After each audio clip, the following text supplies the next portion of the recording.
He was just a quiet, sweet boy who had one strange drooping eye. Bob was just a sweet, quiet boy with that one distinctive drooping eye,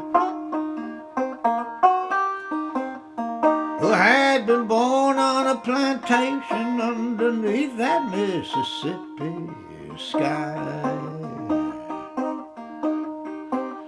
But sharecropping on that plantation was sure not the life that he would choose. Staying there and sharecropping was sure not the life that he would choose. Bob longed to play guitar and travel while singing and playing those blues. He learned guitar from the best of all the guitar players around. He learned to play guitar from the best of all the players found around. And he studied all the latest records to learn how to perfect his sound.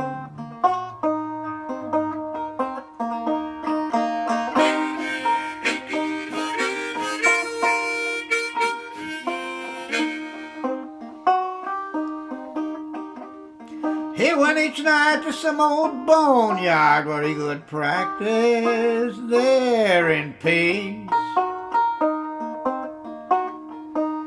Yes, he went to that lonesome graveyard to practice there in quiet and peace. Practicing hard in that quiet place, Robert could hear his skills increase. Then Robert played songs about the devil, about a hellhound hot upon his trail. I sang about that old Satan and about that hellhound closing in on his trail. And he sang and played with sweet perfection every single time without fail. Folks said he sold his soul to that old devil to be able to play so well. They said he'd sold his soul to Satan to learn to play guitar so well. They thought that new young blues singer was surely on the road direct to hell.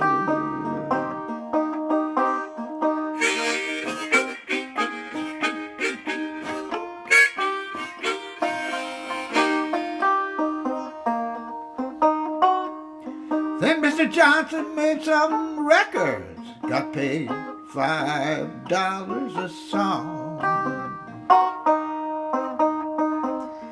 Oh, when he was making records, black folks just got $5 a song. But those recording and traveling days, they really did not last him very long. He sang in juke-joints and party houses where the young women would gather near. One evening in some party house, pretty women indeed did gather near. And one of them came right over to whisper sweet words into his ear. But a man in the crowd behind shouted, "Hey, you better leave my wife alone." That man hollered at that singer, "You hear me? Leave my wife alone. If you touch her, I will kill you. better stay right there all on your own.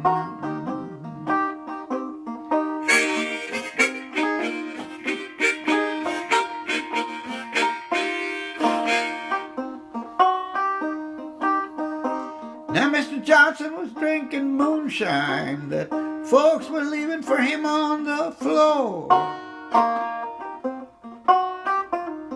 Yeah, just singing and drinking moonshine from those bottles that they left him on the floor. And that pretty gal kept coming back over to whisper in his ear some more.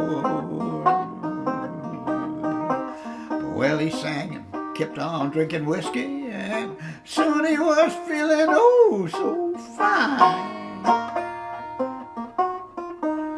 Then he let down his guard from all that drinking and feeling oh so fine. He didn't even see that jealous husband slip him some tainted moonshine. Later that night he tried to stand up, but he fell right down upon the floor. Yeah, when that singer tried to stand up, he staggered and fell down to the floor. He cried out, "I've been poisoned!" And then his voice was heard no more. He lay there sick and then he died and was buried in an unmarked grave. Oh, 3 days sick until he died to be buried in that unmarked grave.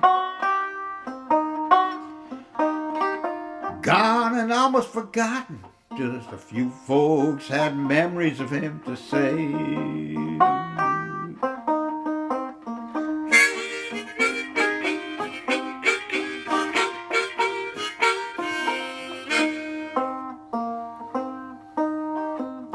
Well, decades later, his once obscure records began to see a new light of day.